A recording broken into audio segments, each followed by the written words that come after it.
Hello friends, कैसे हैं आप सब। Welcome to pharmacy classes by Aarti ma'am.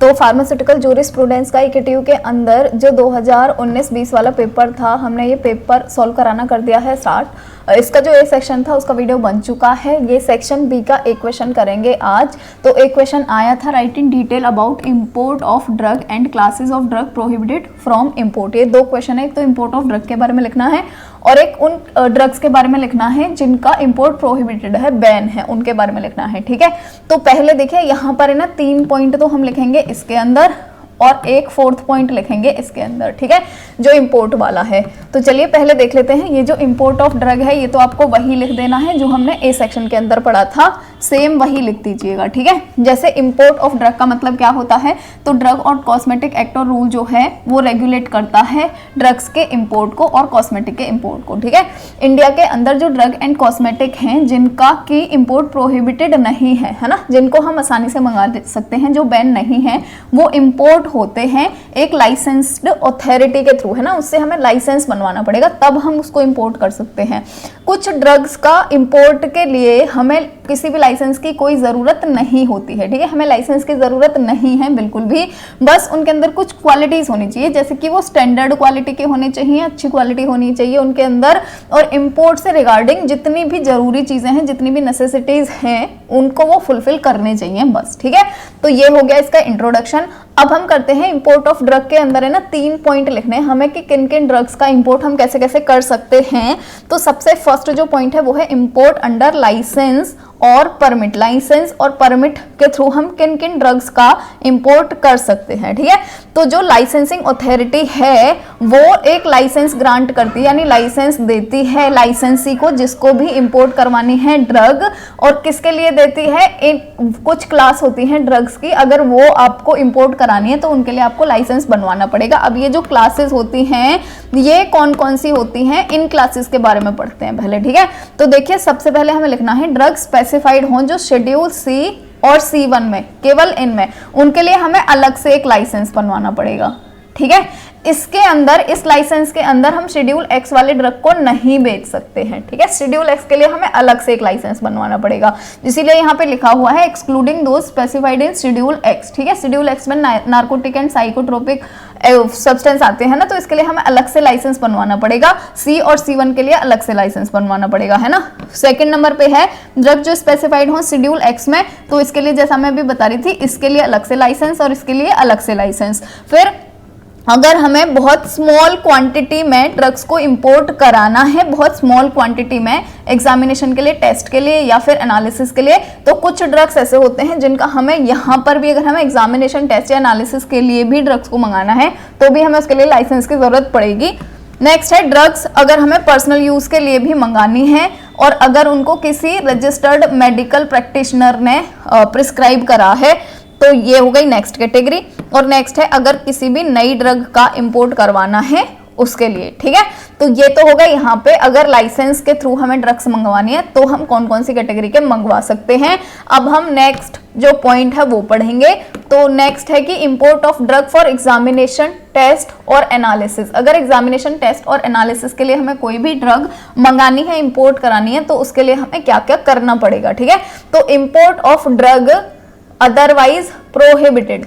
ठीक है, अगर हमें ये चाहिए स्मॉल क्वांटिटी में एग्जामिनेशन के लिए, टेस्ट के लिए या एनालिसिस के लिए, ठीक है, जो प्रोहिबिटेड भी है लेकिन हमें फिर भी चाहिए बहुत स्मॉल क्वांटिटी में एग्जामिनेशन के लिए, टेस्ट के लिए, एनालिसिस के लिए, उनके लिए हमें कौन कौन सी कंडीशंस को मानना पड़ेगा। तो सबसे फर्स्ट पॉइंट है इनमें कि सबसे पहले तो हमें अगर इन ड्रग्स को इंपोर्ट कराना है तो हमें एक लाइसेंस बनवाना पड़ेगा और फॉर्म नंबर 11 के अंदर बनेगा ये लाइसेंस। ठीक है, सेकेंड पॉइंट है इसके अंदर कि जो सब्सटेंस इनको हम इंपोर्ट कर रहे हैं एग्जामिनेशन, टेस्ट या एनालिसिस के लिए, वो एक स्पेसिफाइड प्लेस पे उनका एग्जामिनेशन, टेस्ट या एनालिसिस होगा। ठीक है, और ये जो प्लेस है, स्पेसिफाइड प्लेस, ये जो लाइसेंसिंग अथॉरिटी है ना, उससे ऑथराइज करवाना पड़ेगा आपको, उसको दिखाना पड़ेगा कि हम यहाँ पर इसका एग्जामिनेशन करें, टेस्ट करें या एनालिसिस करें। ठीक है, ऐसा स्पेसिफाइड प्लेस होगा। नेक्स्ट पॉइंट है जो ऑथराइज्ड इंस्पेक्टर है वो आपके यहाँ पे जो भी आपका स्पेसिफाइड प्लेस है वहां पर वो कभी भी आ सकता है, एंटर कर सकता है और इंस्पेक्ट कर सकता है, यानी इन्वेस्टिगेशन कर सकता है और कि मतलब आप उसका अच्छे से उपयोग कर रहे हैं या नहीं कर रहे हैं। Substance are being used and to take sample, और वो अपने साथ आपने जो भी प्रिपरेशंस बनाए उनका सैंपल भी ले जा सकता है अगर उसको कोई सस्पेक्शन हुई, अगर रिक्वायरमेंट हुई। ठीक है, नेक्स्ट पॉइंट है एक रिकॉर्ड आपको बनाना पड़ेगा। जो भी आप सब्सटेंस जो भी आपने इंपोर्ट कराया आपको उसका एक रिकॉर्ड बनाना पड़ेगा अच्छे से, जिसके अंदर क्या क्या होगा, तो लाइसेंसी का नाम होगा, है ना, जिसने लाइसेंस बनवाया है उसका नाम होगा, जितनी भी इंपोर्ट कराई हैं ड्रग्स उनकी क्वांटिटी होगी। ठीक है, क्वांटिटी के बाद में इंपोर्टेशन डेट होगी, किस डेट में आपने इंपोर्ट कराया है, मैन्युफैक्चर का नेम होगा, कौन उसको मैन्युफैक्चर कर रहा है, और must be maintained by the licensee and presented to the licensing authority. ये पूरा का पूरा रिकॉर्ड बना के आपको जो लाइसेंसिंग अथॉरिटी है उसको जाके देना पड़ेगा कि ऐसे ऐसे मेरे को ड्रग बनवाना है, ये मेरा नाम है, ये मेरा लाइसेंस है, मेरे मैन्युफैक्चरर का नाम है, ये वाले डेट में मैंने इंपोर्ट कराना है। वो सारे का सारे एक रिकॉर्ड बना के लाइसेंसिंग अथॉरिटी को देना पड़ेगा। और जो लाइसेंसी है यानी जिसने लाइसेंस बनवाया है उसको जितनी भी रिक्वायरमेंट हैं वो सारी की सारी रिक्वायरमेंट फुलफिल करनी पड़ेगी, सारी की सारी रिक्वायरमेंट के साथ में कंप्लाई करना पड़ेगा जो भी लाइसेंसिंग अथॉरिटी ने उसको दी है रिक्वायरमेंट। ठीक है, इसके बाद में वो 1 महीने तक का नोटिस देता है लाइसेंसी को। ठीक है, कि आपको ये सारी की सारी रिक्वायरमेंट जो है वो फुलफिल कर लेनी है।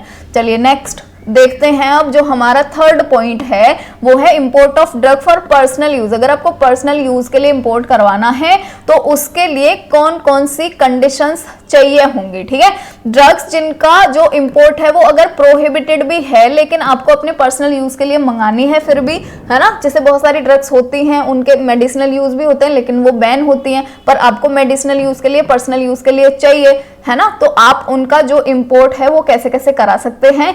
तो जो ड्रग है वो पैसेंजर के लगेज का पार्ट होना चाहिए, है ना, जहां से भी आप लेके आ रहे हैं। जैसे पर्सनल यूज मतलब आप पर्सनली किसी कंट्री में गए हैं, सोचो आप यूएसए गए हैं और यूएसए से अगर आप कोई भी मेडिसिन परचेज करके लाना चाह रहे हो इंडिया, ठीक है, तो आप जब आओगे ना तो आपका लगेज होगा ना, अगर आप प्लेन से गए हो तो लगेज होगा ना, तो वो पैसेंजर के लगेज का पार्ट होना चाहिए। ठीक है, और वो पर्सनल यूज के लिए ही होना चाहिए पैसेंजर के, ये नहीं आप किसी और के लिए लेके आ रहे हो, आप अपने खुद के यूज के लिए लेके आ सकते हो। फिर नेक्स्ट है ड्रग जो है वो कस्टम कलेक्टर से डिक्लेयर होना चाहिए। ठीक है, जो भी यूएसए का कस्टम कलेक्टर होगा वो उसको डिक्लेयर करके भेजेगा। इसके बाद में नेक्स्ट है कि क्वांटिटी जो है सिंगल ड्रग की जिसको भी आप इंपोर्ट करके ला रहे हो वो 100 डोजेस से ज्यादा नहीं होनी चाहिए। ठीक है, तो ये तीन क्वालिटी आपको फुलफिल करनी पड़ेंगी, तीनों की तीनों शर्तें आपको फुलफिल करनी पड़ेंगी अगर आप पर्सनल यूज के लिए ड्रग्स को इंपोर्ट कर रहे हो। चलिए, तो नेक्स्ट जो है फोर्थ पॉइंट ये है जो हमारा सेकंड क्वेश्चन में दिया हुआ था कि उन क्लासेस ऑफ ड्रग का नाम बताना है जिनका इंपोर्ट प्रोहिबिटेड है या फिर जिनका इंपोर्ट बैन है। ठीक है, तो कुछ ड्रग्स ऐसी होती हैं जो प्रोहिबिटेड होती हैं इंपोर्ट के लिए। अगर क्यों इंपोर्ट के लिए इनको प्रोहिबिटेड कर देते हैं, क्योंकि ये सस्पेक्ट होती हैं कि ये कोई भी हार्मफुल इफेक्ट डाल सकती हैं बॉडी के ऊपर, इसीलिए इनको प्रोहिबिटेड कर दिया जाता है, इनको बैन कर दिया जाता है। अब वो ड्रग्स कौन कौन से हैं तो उनकी एक लिस्ट बनी हुई है ना, 8-9 पॉइंट है, सबको याद कर लेना अच्छे से। तो फर्स्ट जो पॉइंट है वो है अगर कोई भी मिसब्रांडेड ड्रग है तो उसका इंपोर्ट प्रोहिबिटेड होता है। सेकंड है अगर कोई भी ड्रग सब स्टैंडर्ड क्वालिटी की होती है उसको भी बैन कर देते हैं, सब स्टैंडर्ड क्वालिटी के या मिसब्रांडेड दोनों लिखने हैं। नेक्स्ट है ड्रग जो कि क्लेम करती हो क्योर करने के लिए डिसीज को, उन डिसीज को जो कि शेड्यूल जे में दी हुई है ना, शेड्यूल जे में ना वो वाली सारी की सारी डिसीज दी हुई है जो कि जैसे बहुत से लोग होते हैं ना, वो जो होते हैं वैद्य वगैरह जो होते हैं या तंत्र मंत्र के थ्रू जो बोलते हैं कवच ववच के थ्रू कि ये वाली डिसीज सही कर हो जाएगी, इससे ये हो जाएगा वो हो जाएगा, है ना, तो वो शेड्यूल जे के अंदर आपने पढ़ा ही होगा, है ना, अगर थोड़ा बहुत भी देखा तो वो सारी की सारी चीजें शेड्यूल जे के अंदर आ जाती हैं। तो जितने भी शेड्यूल जे के अंदर डिसीजेस हैं उनको अगर क्योर करने के लिए क्लेम कर रही है कोई भी ड्रग उसको भी आप नहीं मंगा सकते हैं। ठीक है, वो भी बैन है। नेक्स्ट है एडल्टरेटेड ड्रग हैं, तो एडल्टरेटेड, सबस्टैंडर्ड और मिसब्रांडेड, स्पूरियस, ये वाली चीजें तो आपको अच्छे से लिख ही देनी है। अगर कोई भी स्पूरियस ड्रग है वो भी बैन होती है, उसको भी नहीं मंगा सकते हैं। कोई भी कॉस्मेटिक जिसके अंदर वो इंग्रेडिएंट हो जो आपके लिए हार्मफुल हो या अनसेफ हो उसको भी नहीं मंगा सकते हैं, कॉस्मेटिक को भी। ठीक है, नेक्स्ट है कोई भी ड्रग अगर उसका लेबल या फिर उसकी पैकेजिंग प्रिस्क्राइब्ड मैनर में नहीं है। ठीक है, उसको भी नहीं मंगा सकते हैं। नेक्स्ट है, अगर कोई भी ड्रग जिसका मैन्युफैक्चर, सेल या डिस्ट्रीब्यूशन प्रोहिबिटेड हो ओरिजिनल कंट्री में, जैसे अगर आप कहीं बाहर से मंगा रहे हैं, अब समझो यूएसए से ही मंगा रहे हैं कोई भी ड्रग, और अगर यहाँ यूएसए के अंदर ये ड्रग बैन है ना, तो आप इसको इंडिया के अंदर नहीं मंगा सकते हैं। ठीक है, ओरिजिनल कंट्री के अंदर अगर प्रोहिबिटेड है तो आप उसको इंडिया भी नहीं मंगा सकते हैं। और केवल किन ड्रग्स को छोड़ के, उन ड्रग्स को छोड़ करके जो कि टेस्ट, एग्जामिनेशन या एनालिसिस के लिए आप मंगा रहे हैं। जैसे आपने ऊपर पढ़ा था कि कुछ ड्रग्स जो कि प्रोहिबिटेड होती हैं लेकिन फिर भी हम उनको टेस्ट, एग्जामिनेशन और एनालिसिस के लिए मंगा सकते हैं ना, तो वो यहीं पर ही आ गई है, वो वाली कैटेगरी। नेक्स्ट है, पेटेंट और प्रोप्राइटरी मेडिसिन जो होते हैं, है ना, अगर जिनका फॉर्मूला अभी तक डिस्क्लोज नहीं हुआ है आप उनको भी नहीं मंगा सकते हो। क्यों नहीं मंगा सकते हो? क्योंकि हो सकता है आप वहां से मंगा लो और आप उसका फॉर्मूला देख के एनालिसिस करके डिस्क्लोज कर दो, है ना, तो इसीलिए आप इनको भी नहीं मंगा सकते हैं। तो चलिए, ये था बी सेक्शन का एक क्वेश्चन। चलिए मिलते हैं नेक्स्ट वीडियो में, बी सेक्शन के बी आंसर करवाएंगे।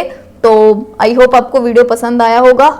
वीडियो को लाइक कर देना, चैनल को सब्सक्राइब कर देना, अपने दोस्तों के साथ भी शेयर कर देना, हो सकता है उनको भी इसकी ज़रूरत हो। चलिए मिलते हैं नेक्स्ट वीडियो में।